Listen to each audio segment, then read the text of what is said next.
스바냐 3장입니다. 구약성경 1308페이지에 있습니다.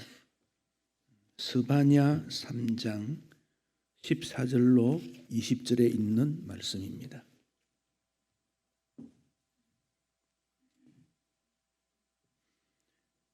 한 절씩 교독하겠습니다. 스바냐 3장 14절입니다. 시온에 따라 노래할지어다. 이스라엘아 기쁘게 부를지어다. 예루살렘 따라 전심으로 기뻐하며 즐거워할지어다.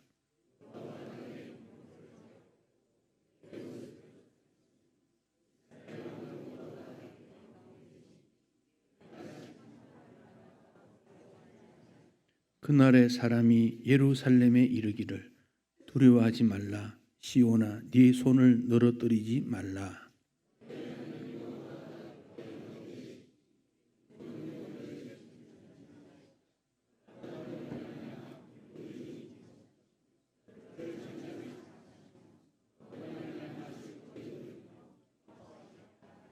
내가 절기로 말미암아 근심하는 자들을 모으리니 그들은 내게 속한 자라. 그들에게 지워진 짐이 치욕이 되었느니라.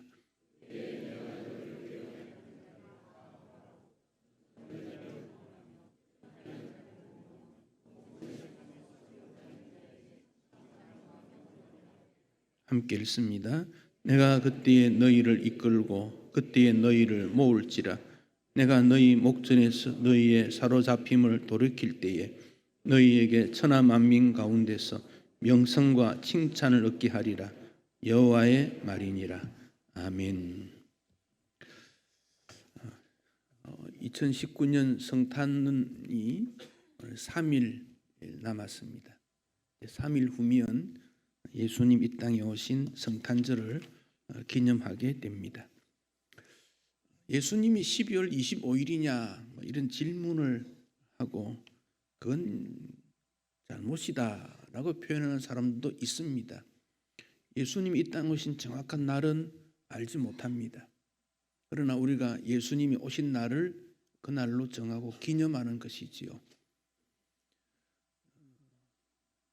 이탈리아가 오스트리아로부터 침략을 받아서 지배를 받았던 때가 있습니다. 한 나라로부터 침략을 받아 고통을 당한다는 것은 참 부끄러운 일이고 절망스러운 상황이지요. 그때에 그 베르디라는 작곡가가 오페라를 작곡하게 되는데 그 오페라 이름이 나부코라는 작품입니다. 나부코라는 말은 구약의 느부갓네살이라고 하는 이름의 이탈리 이름입니다. 그러니까 지금 우리가 지배를 당했지만 언젠가 독립하고 자유를 얻게 될 것이다. 그런 내용입니다. 그런데 그 내용을 구약 성경에 있는 이스라엘 백성들이 바벨론에 사로잡혀서 고통당했던 그들이 얼마나 어려웠는가, 그런 점과 함께 주님이 우리에게 소망의 날로 임하셔서 회복시켜 주실 거다, 그런 내용입니다. 그 나부코는 전체가 한 3시간 정도 됩니다만은 그 중에서 그들은 그 히브리인들의 합창, 그렇게 말하지요. 히브리인들의 합창. 그 내용은 성탄절이 되면 공연을 굉장히 많이 합니다. 잃어버린 조국과 요단강, 예루살렘을 그리워하면서 구약 시편 137편의 내용을 가지고 작곡을 한 겁니다. 가라 생각이여 급빛 날개를 타고 요단강 저편에 잃어버린 고향 땅으로 오 지금은 잃어버린 아름다운 그 땅, 하나님의 예언자가 울리는 황금의 수금이 영원하고 즐거운 위안을 선포하리라. 곧 유대나라가 원수들의 멍에에 벗어나리라고. 이 나부코 노래는 이탈리아 사람들이 제2의 애국가다 할 만큼 많이 부릅니다. 그러나 이 노래가 슬픔으로 끝나는 것이 아닙니다. 다시 고향으로 돌아갈 수 있다.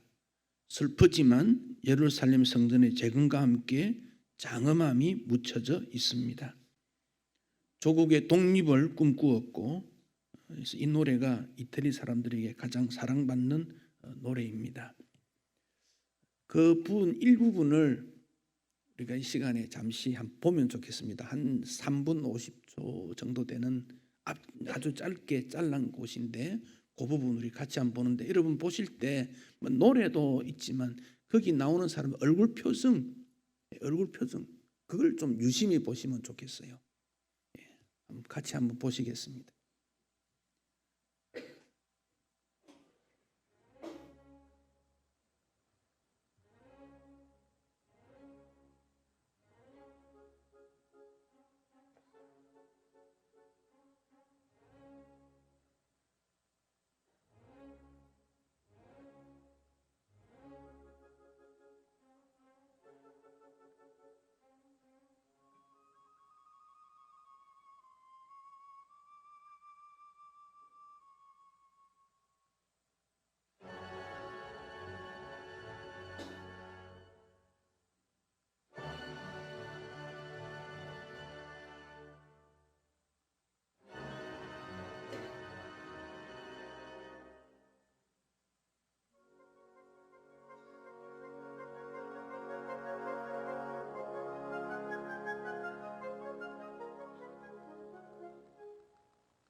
전체 곡은 혹시 여러분 개인적으로 한번 이래 참고로 보시면 좋겠고, 그 로마에 한인교회가 있는 것 같아요. 거기 한인교회가 주로 유학생들을 중심해서 이루어진 교회인데, 그 교회에서 이 곡을 연주를 하더라고요. 전부 전문가들이고 최고의 사람들 아니겠습니까? 근데 그 이제 노래를 시작할 때부터, 입장할 때부터 이들의 표정은 아주 굳어 있고 슬퍼 있고 어두움의 그런 모습에서 해요. 그래서 찬양은 꼭 소리만 가지고 하는 것도 아니고 표정, 온몸으로 하는 것이지요. 왜 슬퍼해야 합니까? 왜 슬퍼해야 하겠습니까? 왜 어둡고 절망에 빠져야 하겠습니까? 이 스바냐 선지자는 이사야 선지자가 예수님 오시기 700년 전 시대 사람인데, 스바냐 선지자는 한 600년 정도 시대 사람입니다. 이사야보다 100년 후 시대입니다. 남유다에 그 히스기야라는 왕이 있었어요. 13대 왕인데 정치를 아주 잘했어요. 외국에서 공격한 나라들도 다 방어하고, 또 자신이 죽어갈 때 하나님 앞에 기도해서 15년 생명을 연장하고, 아주 멋진 왕이지요. 행복한 왕이지요. 그런데 그 아들이 므낫세라는 왕이 있는데, 이 므낫세는 12살 때 왕이 되는데 55년 통치를 합니다. 그런데 아버지와 완전히 다릅니다. 우상 숭배하고 사람 재물을 올려드리고 혼합 사상이 등장되고, 외국 사람까지 들어와서 나라가 어지럽게 되고, 므낫세가 통치할 때 나라가 굉장히 힘들어집니다. 그 아버지와 아들이 다른 것 같아요. 근데 그 다음에 아몬이라는 왕이 나타나는데, 이 아몬은 므낫세 자기 아버지보다 더 악합니다. 그러니까 신하들이 견디지 못해가지고 아몬을 죽여버립니다. 반란이 일어나게 되지요. 그 다음 나타나는 왕이 요시야입니다. 근데 요시야는 8살의 왕이 됩니다. 아몬이 그렇게 암살을 당해 죽었기 때문에 요시야가 8살의 왕이 되는데, 8살에 뭘 하겠습니까? 그런데 이 요시야가 아버지, 할아버지, 뛰어넘은 정조 할아버지의 영향을 받았습니다. 8살인데 정조 할아버지 전혀 모르겠지요. 그런데 그가 하나님의 말씀 앞에 바로 서고, 예루살렘 성전이 완전히 폐쇄되다시피 하는데 hil기야 대제사장에게 성전을 좀 청결하게 하자. 그래서 성전을 청소하다가 율법책을 발견하게 됩니다. 물론 모세오경의 글들이지요. 그 율법책을 읽고 회복되는 일이 요시야를 통해서 나타나게 됩니다. 그런데 스바냐 선지자는 므낫세 아몬이 통치하던 때의 선지자입니다. 그러니까 선지자가 볼 때 너무 가슴 아픈 거예요. 이거는 멸망이다. 좌절 정도가 아니고 절망이고 멸망이다. 그리 보는 거예요. 그래서 스바냐가 3장으로 되어 있는데 거의 다가 심판에 대한 메시지입니다. 첫 번째 메시지가 스바냐 1장 2절에 보면 여호와께서 이르시되 내가 땅 위의 모든 것을 진멸하리라. 이게 시작입니다. 하나님께서 진멸하기를 원한다. 그렇게 말씀하고 있습니다. 그 절망의 노래입니다.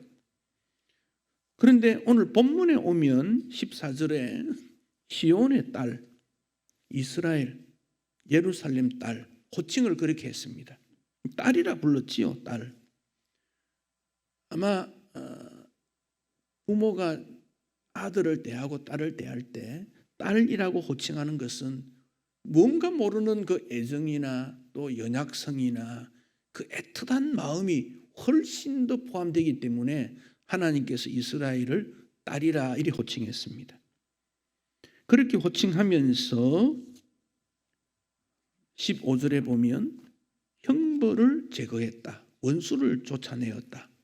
화를 당하지 않을 거다. 저주하지 않겠다. 이렇게 약속을 하고 있습니다. 그러니까 이 말씀이 스바냐 선지자의 메시지가 아니고 하나님께서 그들에게 주신 메시지지요. 세상이 온통 우상숭배, 탐욕, 권력 다툼으로 인한 가진 자의 횡포와 가지지 못한 자의 절망이 섞여져 있을 때 우리 주님께서 다시 너희 가운데 임하여서 악을 제거하고 형벌을 제거하고 전능자가 너희 가운데 계셔서 회복시켜 주시겠다. 그렇게 약속을 하셨습니다. 참 놀라운 약속 아닙니까? 누가 우리에게 그런 약속을 주겠습니까? 성탄의 의미는 전능자 하나님이 인간의 몸으로 이 땅에 오셔서 인간의 모든 연약과 죄와 부정과 탐욕을 제거하고 하나님의 나라를 이루시겠다고 하는 선포입니다. 그러니까 성탄을 우리는 메리 크리스마스, 즐거운 성탄입니다. 이렇게 인사하는 이유는 지금 내 마음에 즐겁지 않고 내 환경에 문제가 많을지라도 우리 주님께서 나와 함께 하심으로 우리를 새롭게 주신다 하는 약속이 성탄의 약속이기 때문에 그렇습니다. 그러니까 10절 말씀에 보면 두려워하지 말라. 네 손을 늘어뜨리지 말라. 내 손을 늘어뜨리지 말라. 치어 앞. 여러분 스포츠 할 때 응원하는 사람들이 있지요. 선수들이 최선을 다해서 게임을 하는데 옆에 응원하는 사람들이 막 옷을 화려하게 입고 춤을 추면서 막 격려를 하는 그 치어 리더라 그러지요. 응원하는 사람. 그 치어 앞 이 말은 오늘 우리에게 힘이 빠지고 지치고 피곤해 있는 자에게 용기를 내라. 기운을 가져라. 왜?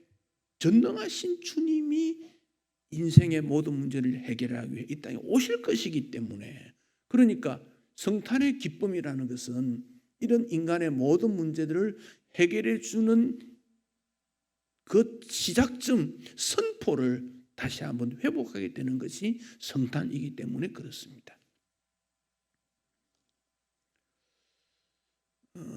스페포드라고 하는 변호사요 대학 교수인데 그가 행복하게 살았습니다. 아내가 있고 딸이 넷이 있습니다. 아주 행복한 나날을 사는데 아내와 4명의 딸이 어느 날 프랑스로 이렇게 여행을 가겠다 그래요. 그러니까 아버지가 그래 엄마와 딸들이 여행하는 것 얼마나 좋은가 다녀오라 그랬습니다. 그래서 배를 타고 가는데 그 배가 다른 배와 충돌을 해가지고 그 배에 있던 226명이 다 죽는 큰 사고가 일어납니다. 그 사고로 4명의 딸이 죽고 아내만 겨우 살아남습니다. 스테포드가 사고 현장에 달려가 봅니다. 바다가 출렁거리는 곳에 딸들의 생명을 다 앗아갔는데 흔적도 없지요. 그는 거기서 터져 나오는 그 절규가 일어나는 거죠. 인간의 그 어쩔 수 없는 고통을 호소하게 됩니다. 그러면서 아내와 함께 대화를 나눕니다. 여보, 우리 아이들 어디에 있을까? 지금 천국에 있지요. 우리와 잠시 헤어져 있지만 천국에 있지요. 거기서 그는 시를 씁니다. 내 평생에 가는 길 순탄하여 너를 잔잔한 강 같든지 큰 풍파로 무섭고 어렵든지 나의 영혼은 늘 편하다. 내 영혼은 편안하다. 내 영혼은 편안하다. 내 영혼은 편안하다. 여러분, 사랑하는 가족을 그렇게 잃어버렸는데 어떻게 그가 편안을 유지합니까? 그가 어떻게? 우리 인생길에 어떻게 편안을 유지합니까? 하나님께서 우리와 함께 하시겠다는 약속이 있기 때문에 그 약속 주시는 분은 그냥 던지는 말이 아니라 전능하신 분입니다. 모든 일을 해결해 주시고 지혜로운 분입니다. 그분이 우리에게 그런 말씀하시니까 그걸 우리가 받아들이고 그걸 인정하는 것이 믿음이지요. 그러니까 성탄은 하나님께서 낮고 선한 인간, 문제 많은 인간, 고통하는 인간에게 찾아오셔서 마음에 계시면서 괜찮아, 괜찮아, 괜찮아. 두려워하지 말라. 저주 사라졌어. 형벌 사라졌어. 그러니까 마음에 무언가 모르는 잔잔한 기쁨이 솟아나오는 거지요. 17절을 우리 같이 한번 읽겠습니다. 너의 하나님 여호와가 너의 가운데 계시니 그가 구원을 베푸실 전능자이시라. 그가 너로 말미암아 기쁨을 이기지 못하시며 너를 잠잠히 사랑하시며 너로 말미암아 즐거이 부르며 기뻐하시리라 하리라. 하나님께서 우리에게 기쁨을 주어서 하나님을 통한 기쁨이 우리에게 쫙 나타나게 된다는 겁니다. 하나님의 기쁨이 세상에 주는 기쁨이 아닙니다. 그 기쁨이 우리에게 잠잠하게 퍼져나가면 그 여러 가지의 고통이나 슬픔이나 아픔이 다 묻혀버린다는 거지요. 놀라운 은혜 아닙니까? 그 예수님께서 제자들을 불렀어요. 그 중에 베드로가 있지요. 베드로와 제자들이 어느 날 밤에 배를 타고 건너갑니다. 갈릴리 호수는 남북으로 상당히 길고 동서로 짧고 이 계란형 모양인데 동서가 한 15km 되고 남북으로는 30km 이상 됩니다. 큰 호수지요. 그래서 심지어 바다라는 말까지 하는데 북쪽에서부터 바람이 남쪽으로 이렇게 불어옵니다. 낮에는 호수에서부터 육지 쪽으로 바람이 불지만 해가 지면 육지에서부터 바다로 바람이 부니까 회일이 바람 같은 이런 일이 일어나고 그들은 그곳에 살았기 때문에 물고기가 어디에서 잡히고 바람이 어디로 부는지 잘 압니다. 그날 따라 배를 타고 가는 것도 그 길을 아니까 바람이 적은 곳으로 갑니다. 그런데 갑자기 어느 지점에 가니까 바람이 불기 시작합니다. 시간은 밤 사경, 우리나라 시간으로 하면 새벽 3시쯤 됩니다. 주변은 깜깜 어둡습니다. 바람이 붑니다. 전문 지식을 가진 그들이지만 두렵습니다. 앞으로 나아가면 뒤로 밀리고 나아가면 뒤로 밀리고 그 모습을 우리 예수님께서 기도하시다가 바라보고는 물 위로 걸어서 배에 오십니다. 한 제자가 보고 유령이다 그랬습니다. 깜깜한 밤에 물 위로 뭔가가 가까이 오니까 유령으로 보았지요. 당연하지요. 두려워 긴장 가운데 요한이 보니까 예수님이었어요. 주님이시다 그랬어요. 그래서 베드로가 또 자세히 보니까 예수님이에요. 주님, 저에게 명령해서 바다 물 위로 걸어갈 수 있도록 좀 해주십시오. 그래, 바다 위로 걸어오라고. 그래서 베드로는 바다 위로 걸어갔습니다. 예수님 보고 걸어갔더니 그 바다 위로 걸어갈 수 있는 하나님의 은혜가 임한 것이지요. 그러나 바람을 보고 파도를 보니까 두려웠는데 그 순간 물에 쑥 빠졌습니다. 주님 건져주십시오. 건져주십시오. 주님이 건져주었습니다. 이게 인생입니다. 주님 바라보면 내가 제일 행복한 사람 같아요. 두려움이 없어요. 그러나 곧 세상 바라보면 두렵습니다. 바람이 있고 유행이 있고 현실을 보면 두려워 물에 빠져가는데 주님은 건져주었습니다. 주님은 우리에게 가까이 오십니다. 그래서 우리를 건져주시려고 오셨습니다. 성탄의 의미입니다. 인생은 죄로 말미암아 타락하고 모두가 고통 가운데 죽어갑니다.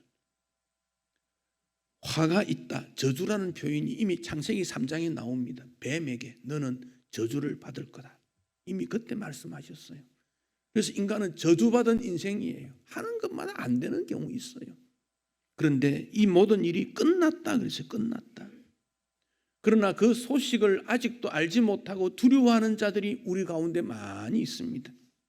이 민습이라는 청년이 예수를 믿고 자기 아버지에게 예수를 전해야 되겠다 생각했습니다.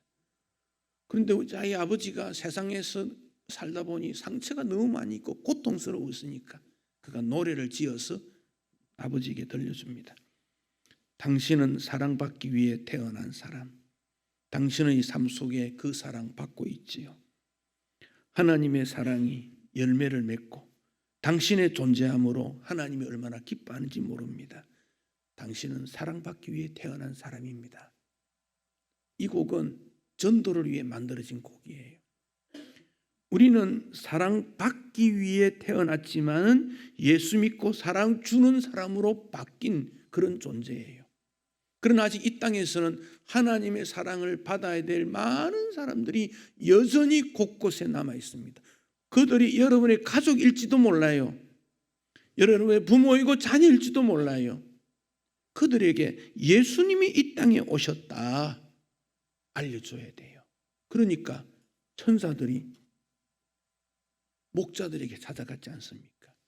그 당시 목자들은 집에 머물지를 못했어요. 바깥에, 풀밭에 양들을 끌고 다니고, 저녁이 되면 약간 언덕에 돌로 가지고 담을 쌓은 양들이 머무는 곳에 양들을 넣어놓고 그 입구에 누워 잠을 잡니다. 가끔 그 목자들 중에는 주인 몰래 양을 팔아먹는 사람도 있고, 양털을 깎아서 뒷돈 챙기는 그런 목자도 있고, 그래서 그 시대 사람들이 목자를 볼 때 천한 사람으로 여겼습니다. 인간답게 생각 안 했습니다. 비참하게 생각했습니다. 그런데 왜 천사들이 그 목자에게 갑니까? 뭐 순수해서? 아닙니다. 그들은 양을 치러야 되니까 예배를 제대로 못 드립니다. 예배도 제대로 못 드리고 순수지 못하고 가끔 죄 짓는 그들에게 왜 찾아갑니까? 그들에게 복음이 필요하니까. 그들에게 예수가 필요하니까. 그들에게 예수가 생명이니까. 그래서 병든 자에게, 가난한 자에게, 고통받는 자에게 우리 주님은 찾아가셨습니다.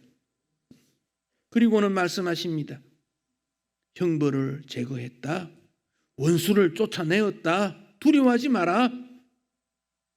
19절 말씀에 보면 너를 괴롭게 하는 자, 저는 자, 쫓겨난 자, 수욕받는 자, 그들이 다 변해서 너를 칭찬하고 너의 이름을 높이고 행복한 인생이 되도록 주님은 길을 여셨습니다. 성탄이요 복음입니다. 예수님께서 예루살렘으로 십자가 지고 올라가실 때 여리고를 지나갑니다. 여리고는 아주 오래된 고대 도시입니다. 토양이 좋아서 곡식이나 과일이 많고, 그래서 종려나무 도시라는 이름이 옛날부터 붙어졌고, 그 여리고를 통해 예루살렘으로 가니까 이스라엘과 다른 나라들이 무역을 하면 여리고에서 다 이루어지게 되는 거예요. 그 로마가 그 시대를 점령하면서 여리고도 점령했지요. 그리고는 거기에 이루어지는 무역하는 모든 일에 세금을 거둡니다. 그 대표가 삭개오였습니다. 어느 날 예수님이 여리고로 가셨어요. 성경에 보면 여리고로 들어오셨다는 말도 있고 지나가시다는 말도 있는데, 여리고로 들어와서 통과해서 예루살렘으로 올라가시는 거지요. 그 길은 이제 예수님의 마지막 십자가 지시는 길이니까 다시는 여리고로 갈 수가 없어요. 그때 삭개오가 예수님에 대한 소문을 들었습니다. 그는 예수님 만나러 나와 보니까 자기보다 키도 크고 힘센 사람들이 예수님 주변에 다 있으니까 예수님 만날 수가 없어요. 그는 어렸을 때부터 그렇게 살았어요. 키 큰 사람한테 밀리고 힘 없는 사람이 되어 힘 밀리고 이리저리 밀렸던 인생이에요. 그러니까 그 마음에 그래 두고 보자, 나도 뭔가 해볼 거야, 그런 마음을 가졌어요. 근데 예수님 만나러 나무 위에 올라갔다 그랬습니다. 그러니까 삭개오는 그 인생이 나무 위로 올라가는 그런 습성이 평소에 있는 거예요. 젊을 때부터 그런 거예요. 그래 두고 보자, 내가 어떤 존재인지 두고 봐. 열심히 공부해서 로마의 정치 체계와 합력해서 세금 거두는 사람이 되어서 세금을 부과하고 로마 정부에 보내고 일부는 자기가 가지는 부자가 된 거예요. 높아진 거예요. 그래 예수님 지금도 높은 나무 위에 올라갈 거야. 올라간 거예요. 그런데 예수님이 삭개오가 있는 나무 밑에 오셔서 이름을 부릅니다. 삭개오야. 삭개오 이름의 뜻은 순결입니다. 너는 순결한 존재야. 근데 왜 너는 악을 품고 독한 마음으로 지배하려고 높은 데 가 있느냐는 거예요. 내려오라는 겁니다. 삭개오는 내려갑니다. 그리고 주님을 마음에 모시고 집으로 모시고 그의 삶이 완전히 바뀌어지게 됩니다. 여러분, 인생 나무 우리는 다 올라가려고 합니다. 독한 마음을 품고 자녀들에게 싸워 이겨라 그러고 1등해라 그러고 경쟁에서 퇴출되면 안 되니까 무조건 싸웠어. 정의롭지 않는 방법으로라도 뭔가를 이루라 하고 뭔가 이루어지면 나는 성공했다고 말하고, 이게 인생입니다. 그런데 우리 주님은 그런 자에게 내려오라고 그래요. 내려오라. 위태로운 인생 나무 위에 올라가서 나무 타기 하는 것으로는 인생이 행복하지 않다는 겁니다. 그 내용이 스바냐 선지자의 시대나 삭개오 시대나 오늘 시대나 똑같지 않습니까? 똑같지 않습니까? 그래서 우리 주님은 잃어버린 자를 찾으러 이 땅에 오셨다고 하셨습니다. 교만한 사람은 그 예수님이 이 땅에 오심을 맞이할 수가 없다 그랬습니다. 그래서 예수님의 낮아지심, 그것을 본받아 우리로 하여금 낮아질 때 예수님 모실 수 있다 권고합니다. 우리는 나무에 올라가지 못하니까 열등감에 쌓이고 슬퍼지고 경쟁에서 패배하고 그러다 보니 지친 가운데 살아가고 있습니다. 그들에게 스바냐 선지자는 크고 두려운 주님이 오시는 그날 너희들을 강하게 붙들어 주시고 사랑해 주시고 천하 가운데 여러분의 이름을 인정해 주시고 주님이 칭찬해 줄 그날이 곧 올 거니 두려워하지 말고 용기를 가지고 일어서서 당당히 주 앞에 멋지게 행복하게 살아가라 권면하고 있습니다. 성탄은 어떤 날입니까? 주님이 이 땅에 오신 날이지요. 그날을 기념합니다. 왜 오십니까? 죄로 연약함으로 아무 일 다 할 수 없는 우리에게 하나님의 자녀됨을 회복시켜 주시고 믿음을 선물로 주시고 함께 있겠다 약속하시면서 그를 통해서 이 땅에 평화가 이루어지고 하나님의 나라가 이루어지는 것을 선포하는 날이 성탄입니다. 예수님을 마음에 모실 뿐 아니라 우리 주변에 그런 사람들을 함께 성탄 예배 때 참석해서 예수님을 마음에 모시고 슬픔과 고통의 상황에 있는 그곳에서 그러나 소망의 빛을 장엄하게 노래할 수 있는, 찬양할 수 있는, 주께 영광 돌릴 수 있는 이 성탄이 되어야 합니다. 여러분 마음에 주님 모시고 감사하고 기뻐하고 그 주님을 통하여 이루어지는 놀라운 변화의 축복이 여러분에게 임하고 또 함께 즐거워하는 이번 성탄 되시기를 축복합니다.